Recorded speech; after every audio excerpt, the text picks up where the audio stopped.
Welcome back clean news. चलिए देखते हैं उत्तर प्रदेश की 25 फटाफट बड़ी खबरें। इससे पहले आप यूपी के किस जिले से न्यूज को देख रहे हैं हमें कमेंट बॉक्स में जरूर बताएं। साथ ही डेली अपडेट रहने के लिए चैनल को सब्सक्राइब कर बेल आइकन को दबाना ना भूलें। आज का लाइक एम 100 है, उम्मीद करते हैं आप पूरा कर देंगे। तो चलिए बढ़ते हैं खबरों की ओर। उत्तर प्रदेश के 10 जिलों में नाइट कर्फ्यू का समय बदला। अब रात 8 बजे से सुबह 7 बजे तक नाइट कर्फ्यू रहेगा। इस दौरान पुलिस सख्ती बरतने के निर्देश दिए गए। इस दौरान उन्हें ही बाहर निकलने की अनुमति होगी जिन्हें जिला प्रशासन द्वारा मंजूरी प्रदान की गई हो। कोरोना जांच के लिए प्राइवेट अस्पतालों में फीस तय, ज्यादा वसूली पर होगी सख्त कार्रवाई। प्राइवेट अस्पतालों में कोरोना संक्रमित मरीजों के इलाज और जांच को लेकर मिल रही शिकायतों के बारे में सूबे की योगी सरकार ने निजी अस्पतालों में कोरोना जांच की फीस तय कर दी है। आदेश के मुताबिक किसी अस्पताल की ओर से प्राइवेट अस्पताल में कोरोना की जांच के लिए सैंपल भेजने और मरीज के अस्पताल में जाकर सैंपल देने पर 700 रुपये देने होंगे। निजी लैब द्वारा घर से सैंपल लेने पर 900 रुपये देने होंगे। मुलायम के गढ़ में शिवपाल का दबदबा, एक ही परिवार के 5 लोग निर्विरोध निर्वाचित। ब्लॉक कार्यालय में क्षेत्र पंचायत सदस्य, बीडीसी प्रधान पद और ग्राम पंचायत सदस्यों को चुनाव चिन्ह आवंटित किए गए। इस दौरान बीडीसी के 11 सदस्य को निर्विरोध घोषित किया गया। जो 5 लोग निर्विरोध निर्वाचित हुए वे शिवपाल यादव के करीबी माने जाते हैं। बेडों की कमी, योगी ने की अपील, अगर घर पर हो सकते आइसोलेट तो अस्पतालों में ना करे भीड़। उत्तर प्रदेश में कोरोना वायरस लगातार फैलता जा रहा है। यूपी में सबसे ज्यादा केस लखनऊ, कानपुर, प्रयागराज और वाराणसी में आ रहे हैं। इस शहरों में हाल बेहाल है। आलम यह है कि अस्पतालों में बेड कम पड़ गए हैं। सरकार का कहना है कि यह युद्ध स्तर पर बुनियादी ढांचे को बढ़ाने की कोशिश कर रहे हैं। बेड बढ़ाने का काम जोरों पर है। सरकार ने लोगों से अपील की है कि अगर वे कोरोना वायरस से संक्रमित हैं और वे घर पर आइसोलेट हो सकते हैं तो वे अस्पताल न आए, घर पर ही आइसोलेशन में रहें। जिला प्रशासन को निर्देश है कि हेल्प आइसोलेशन वाले मरीजों के संपर्क में रहें और उनके स्वास्थ्य के बारे में जानकारी लेते रहें। फिर टली यूपी बोर्ड परीक्षाएं, कॉलेज एग्जाम भी स्थगित। उत्तर प्रदेश में एक बार फिर बोर्ड परीक्षाएं स्थगित कर दी गई है। कॉलेजों और यूनिवर्सिटी के एग्जाम की डेट भी आगे बढ़ाई गई है। राज्य सरकार ने इस संबंध में नई घोषणा की है। दिनेश शर्मा ने कहा कि उत्तर प्रदेश में कोरोना संक्रमण की स्थिति देखते हुए उत्तर प्रदेश माध्यमिक शिक्षा परिषद की 10वीं और 12वीं की बोर्ड परीक्षा 20 मई 2021 तक स्थगित कर दी गई है। वहीं यूनिवर्सिटी और कॉलेज एग्जाम भी 15 मई तक टाल दिए गए हैं। इन परीक्षाओं के संदर्भ में अगला निर्णय मई के पहले सप्ताह में लिया जाएगा। राज्य लौट रहे प्रवासी मजदूरों के लिए गाइडलाइंस जारी। उत्तर प्रदेश में कोरोना से हालात बहुत बेकाबू होते जा रहे। संक्रमण के खतरे के बीच अपने गांव लौट रहे प्रवासी कामगारों के लिए योगी सरकार ने प्रोटोकॉल जारी किया। इसके तहत सभी जिलों में क्वारंटीन सेंटर बनेंगे। महाराष्ट्र, दिल्ली समेत दूसरे राज्यों से पलायन कर प्रदेश लौट रहे प्रवासियों का जिलों में स्क्रीनिंग कराना जरूरी होगा। इसके बाद उनको 7 दिन का होम क्वारंटीन जरूरी कर दिया गया। कोई लक्षण नहीं होने के बावजूद भी 7 दिन खुद को आइसोलेशन में रहना होगा। अगर लक्षण है तो 14 दिन क्वारंटीन रहना होगा। पंचायत चुनाव की शुरुआत होते ही जिले में 3 प्रधान पद के चुनाव हुए स्थगित। प्रशासन ने दिया यह बयान। पंचायत चुनाव के प्रथम चरण का मतदान की शुरुआत हो गई है। इस बीच जिले के 3 विकास खंडों के 3 ग्राम सभाओं के प्रधान पद के मतदान को स्थगित कर दिया है। इन तीनों ग्राम सभाओं में प्रधान पद के प्रत्याशियों के आकस्मिक निधन के कारण मतदान को रोक दिया गया है। साथ ही आगामी 26 अप्रैल को इन ग्राम सभाओं के प्रधान पद के लिए मतदान कराने की बात बताई जा रही है। मौसम ने ली करवट, आसमान में छाए बादल, धूल भरी आंधी और बूंदाबांदी का पूर्वानुमान।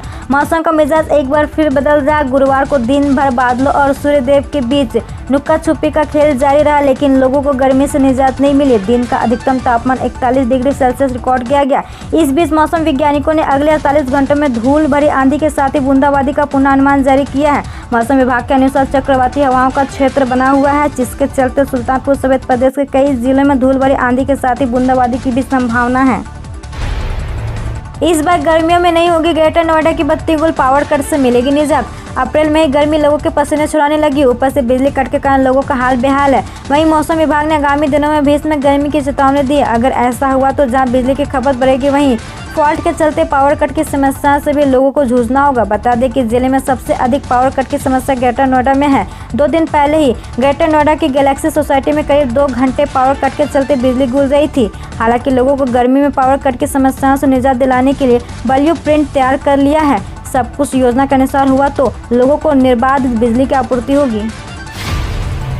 अडानी और डिक्सन समेत 13 कंपनियां नोएडा करेगी 3,870 करोड़ का निवेश, हजारों लोगों को मिलेगा रोजगार। ग्रेटर नोएडा के साथ ही नोएडा के औद्योगिक विकास में तेजी लाने और लोगों को नए रोजगार मुहैया कराने की कवायद जारी है। नोएडा प्राधिकार ने अलग अलग सेक्टर में अडानी और डिक्सन समेत 13 कंपनियों को भूखंड आवंटन की संस्तुति कर 3,870 करोड़ के निवेश का रास्ता साफ कर दिया। बताया जा रहा है कि इससे नोएडा प्राधिकरण को 3,044 करोड़ का राजस्व प्राप्त होगा। वहीं इन बड़ी कंपनियों के आने से 48,512 लोगों को रोजगार का अवसर भी मिलेगा।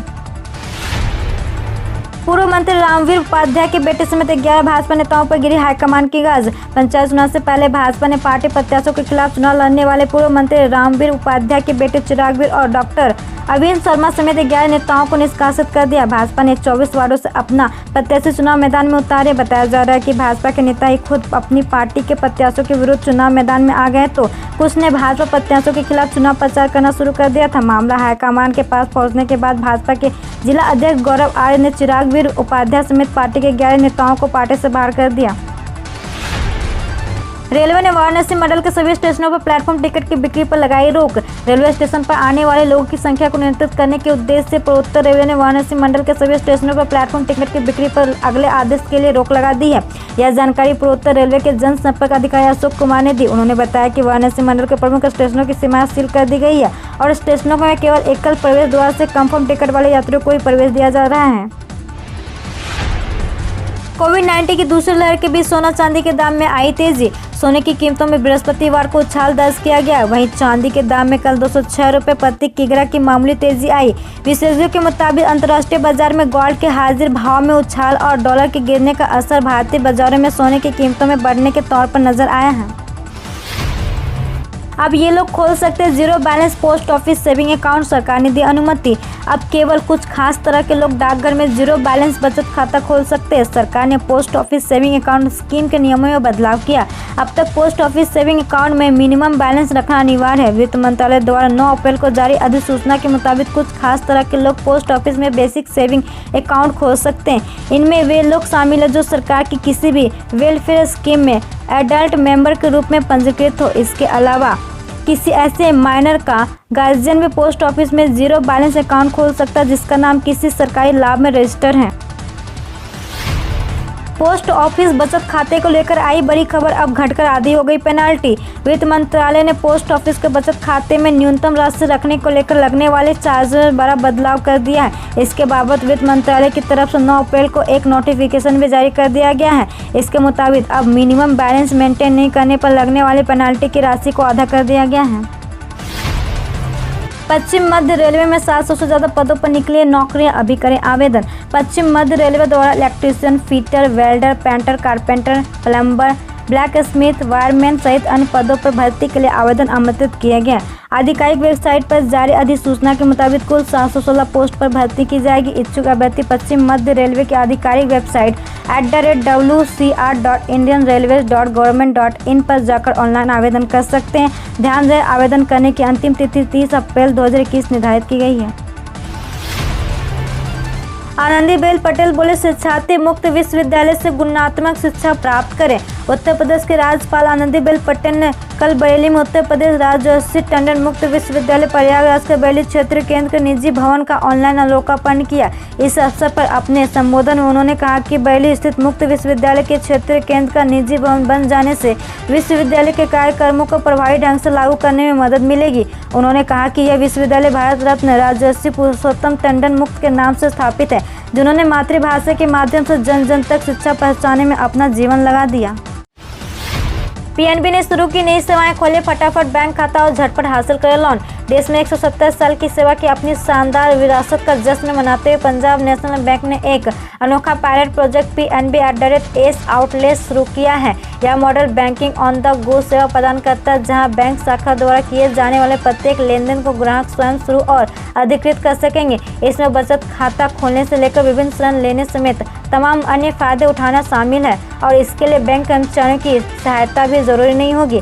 बैंक पूरे भारत में 165 चिन्हित स्थानों पर PNB@एस को जारी करेगा। रोम में होगा यूरो 2020 टूर्नामेंट का आयोजन, UEFA ने की पुष्टि। पिछले साल कोरोना महामारी के कारण दुनिया भर में खेल प्रतियोगिताएं बुरी तरह से प्रभावित हुई थी। इस क्रम में 2020 में होने वाले यूरो कप को 1 साल के लिए टाल दिया गया था। अब लेकिन UEFA को इतालवी फुटबॉल एसोसिएशन ने इस बात का कंफर्मेशन मिल गया कि रोम में स्टेडियो ओलंपिको के लिए निर्धारित UEFA यूरो 2020 मैच दर्शकों के साथ होगा। इतालवी सरकार ने इसकी पुष्टि भी कर दी है। कोरोना के रिकॉर्ड मामले आए सामने, शमशानों में लगी लंबी कतारें, कब्र की हो रही एडवांस खुदाई। देश भर में कोरोना वायरस का खतरा लगातार बढ़ रहा, कई राज्यों में हालात बेकाबू होते जा रहे। गुजरात में कोरोना तेजी से पैर पसार रहा है। यहाँ पिछले 1 सप्ताह में शमशानों में भारी भीड़ देखने को मिल रही है।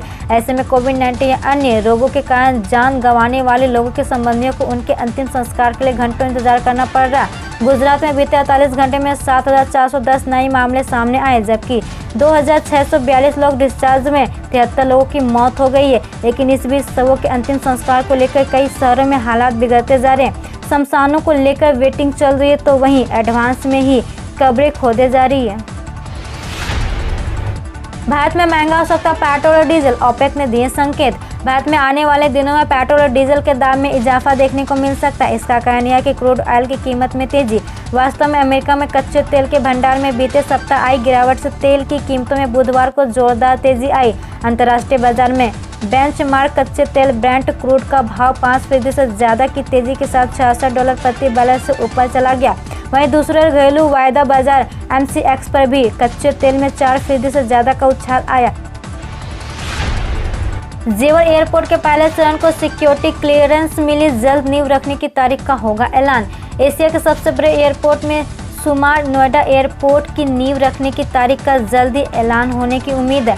कारण बुधवार को एयरपोर्ट को ब्यूरो ऑफ सिविल एविएशन से मंजूरी मिल गई है, जिसके बाद एयरपोर्ट बनने की आखिरी बाधा भी दूर हो गई है, जिसके बाद सभी कागजी प्रक्रिया पूरी हो गई है। जानकारों की मानो तो जल्दी एयरपोर्ट की नींव रखने की तारीख का ऐलान सरकार द्वारा किया जा सकता है। आधार पेन लिंक नहीं करवाया तो लगेगा भारी जुर्माना। आयकर कानून की धारा 272B के तहत यदि तय समय सीमा में आधार के साथ पेन को लिंक नहीं कराया गया तो 10,000 रुपये की जुर्माना देना पड़ सकता है। इसके साथ ही आपका पेन कार्ड भी निष्क्रिय हो जाएगा। अगर आप तय डेडलाइन तक आधार पेन को लिंक नहीं करा पाए तो जुर्माना लगना तय माना जा रहा है कि सरकार इस बार आधार पेन लिंकिंग की डेडलाइन को आगे बढ़ाने पर विचार नहीं करेगी। केंद्रीय प्रत्यक्ष कर बोर्ड ने 31 मार्च को आधार और पेन को लिंक करने की अंतिम तारीख को बढ़ाकर 30 जून तक कर दिया गया है। UPenergy.in पर पंजीकरण और बिल भुगतान के लिए करे प्रेरित। ऊर्जा एवं अतिरिक्त ऊर्जा स्रोत मंत्री श्रीकांत शर्मा ने कहा कि कोविड-19 ब्याज माफी योजना का लाभ उपभोक्ता घर से ही ऑनलाइन आवेदन कर ले, इसमें कोई बाधा न आए या UPPCL चेयरमैन और प्रबंधन निदेशक सुनिश्चित करें। ऊर्जा मंत्री ने कहा कि उपभोक्ताओं के डिस्कनेक्शन न करें, बल्कि फोन कॉल कर उन्हें 31 जनवरी तक के बिल पर सरचार्ज माफी की योजना का लाभ लेने के लिए प्रेरित करें। सभी पात्र उपभोक्ताओं को अगले 48 घंटे में कॉल करें।